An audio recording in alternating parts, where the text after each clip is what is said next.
Bapak, Ibu, Saudara yang dikasihi Tuhan, salam sejahtera dalam Tuhan Yesus Kristus. Mari kita merenungkan firman Tuhan dalam Injil Yohanes pasal 20 ayat 29, demikian firman Tuhan. Kata Yesus kepadanya, "Karena engkau telah melihat aku, maka engkau percaya. Berbahagialah mereka yang tidak melihat, namun percaya." Kita tahu konteks dari perkataan Tuhan Yesus ini, yaitu ketidakpercayaan Thomas pada berita kebangkitan Tuhan Yesus yang disampaikan oleh para murid yang lain. Thomas hanya akan percaya pada kebangkitan Tuhan Yesus jika ia telah melihat dan meraba Tuhan Yesus. Syukur pada Tuhan Yesus yang berkenan menjumpai Thomas. Sebab jika tidak demikian, Thomas akan binasa dalam ketidakpercayaannya. Thomas mewakili sikap kebanyakan orang yang melihat baru percaya.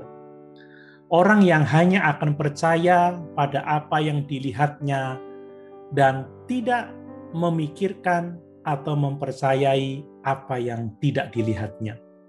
Jika sikap ini berhubungan dengan berita Injil Yesus Kristus, maka akan menuntun kepada kebinasaan kekal. Perhatikan bagaimana Thomas tidak percaya kesaksian para murid yang lain akan kebangkitan Tuhan Yesus. Mengapa Thomas tidak percaya?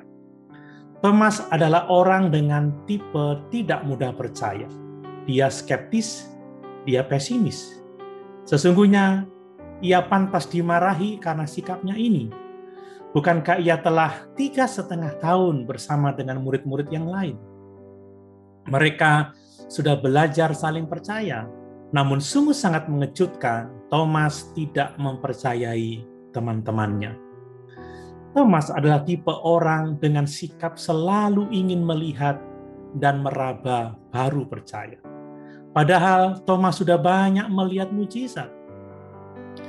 Melihat Tuhan Yesus membangkitkan anak janda di Nain, melihat Tuhan Yesus membangkitkan Lazarus, dan melihat Tuhan Yesus membangkitkan anak Yairus. Dan Thomas mendengar berita kematian dan kebangkitan Tuhan Yesus dari mulut Tuhan sendiri. Bagaimana seandainya Tuhan tidak berkenan menyatakan dirinya kepada Thomas? Thomas bisa binasa karena ketidakpercayaannya. Tuhan Yesus berkata, "Jangan tidak percaya lagi, tetapi percayalah." Thomas baru percaya setelah melihat dan meraba Yesus. Apakah Bapak, Ibu, Saudara seperti Thomas? Suka meragukan atau tidak mempercayai berita Alkitab? Apa Bapak, Ibu, Saudara butuh bukti untuk percaya? Apa Bapak, Ibu, Saudara selalu ingin menunggu untuk melihat? Saya berdoa, kiranya kita semua tidak demikian. Jangan lupa bahwa ketidakpercayaan akan membawa kepada kebinasaan. Bapak, Ibu, Saudara yang dikasihi Tuhan, Alkitab mengajarkan kepada kita mengenai percaya tanpa melihat.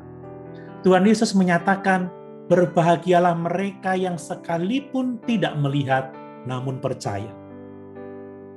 Yohanes mencatat dalam Injilnya cerita tentang iman yang berbeda kepada Tuhan Yesus yang bangkit. Yohanes percaya bukan karena melihat, tetapi karena kubur kosong. Maria Magdalena melihat tetapi tidak mengenal Tuhan. Baru setelah dipanggil namanya, ia percaya. Para murid melihat Yesus dan percaya. Thomas percaya setelah melihat dan meraba Tuhan Yesus. Bapak, Ibu, Saudara yang dikasihi Tuhan, ada iman yang lain yang harus kita miliki, yaitu percaya sekalipun tidak melihat. Setelah kenaikan Tuhan Yesus ke surga, harus ada iman yang seperti ini, yaitu percaya sekalipun tidak melihat. Itulah iman Bapak, Ibu, Saudara, dan iman saya. Dalam 1 Petrus pasal 1 ayat yang ke-8 dituliskan, "Sekalipun kamu belum pernah melihat Dia, namun kamu mengasihinya, Kamu percaya kepada Dia, sekalipun kamu sekarang tidak melihatnya. Kamu bergembira karena sukacita yang mulia dan yang tidak terkatakan. Bapak, Ibu, Saudara yang dikasihi Tuhan, kita tidak boleh bergantung pada penglihatan kita. Rasul Paulus dalam 2 Korintus pasal 5 ayat 7 menuliskan, sebab hidup kami ini adalah hidup karena percaya, bukan karena melihat. Mari percayalah sekalipun kita tidak melihat, sebab berita firman Allah adalah kebenaran. Haleluya. Tuhan Yesus memberkati.